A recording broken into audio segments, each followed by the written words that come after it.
جی پیارے بچوں، السلام علیکم۔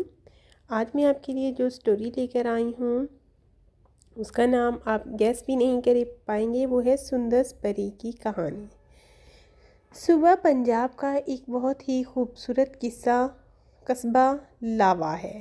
لاوا میں ایک پیاری سی ندی بہتی ہے۔ اس ندی کے قریب ایک ٹوٹی پھوٹی جھونپڑی تھی۔ اس میں دو میاں بیوی رہتے تھے۔ میاں کا نام شرفو اور بیوی کا نام عظمیٰ تھا۔ کہانی کا نام سندس پری کی کہانی ہے۔ وہ دونوں بے حد نیک اور پرہیزگار تھے۔ شرفو ہمیشہ مچھلیوں کو خوراک دیتا تھا۔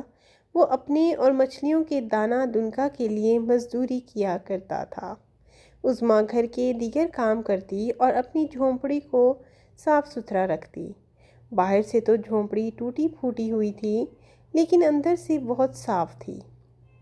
ایک دن شرفو حسب معمول مچھلیوں کو خوراک دے رہا تھا کہ ایک لمبی سی چیز سمندر میں نمودار ہوئی اور دیکھتے ہی مچھلی کا روپ اختیار کر گئی۔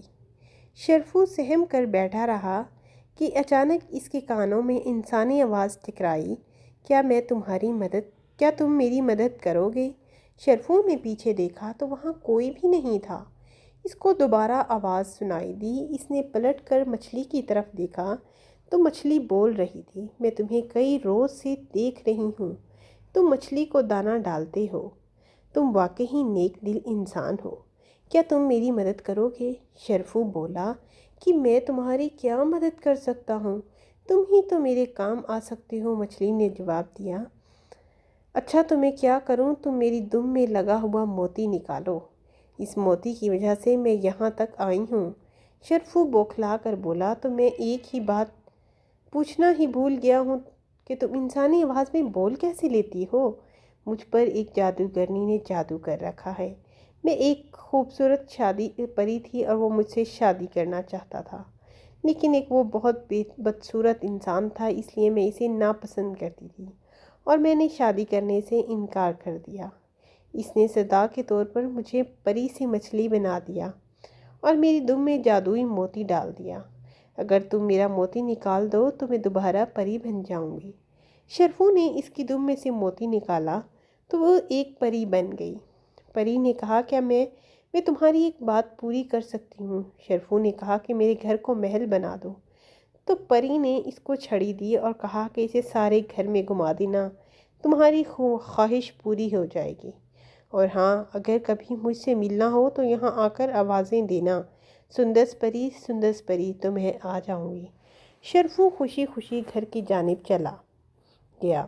گھر آ کر اس نے ساری بات عظمیٰ کو بتا دی۔ عظمیٰ نے گھر میں ساری جگہ چھڑی گھمائی تو جھونپڑی کے بجائے وہاں واقعی ہی ایک خوبصورت محل تعمیر ہو گیا اور وہاں ہنسی خوشی رہنے لگے۔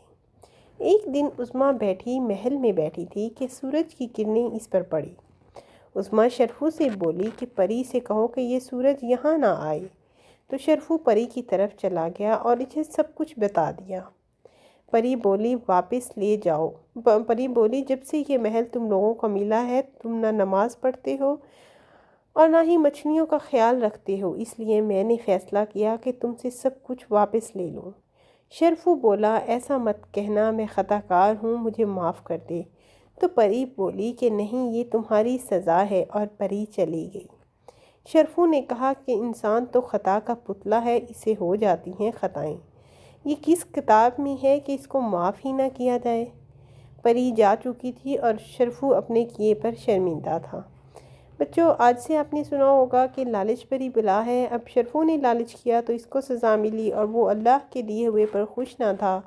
اللہ تعالیٰ ہمیں جو کچھ دیتا ہے ہمیں اس پر شکر گزار ہونا چاہیے اور اس کے بندوں کی اور انسانوں کی پہلے سے بھی زیادہ مدد کرنی چاہیے۔ پیارے بچوں، یہاں پر آپ میری چینل کو سبسکرائب کریں اور بیل آئیکن کا بٹن ضرور دبا دیں، کیونکہ ہر آنے والی پرنسس سٹوری اور فیری سٹوری آپ کو ملے گی۔ اوکے بچوں، اللہ حافظ۔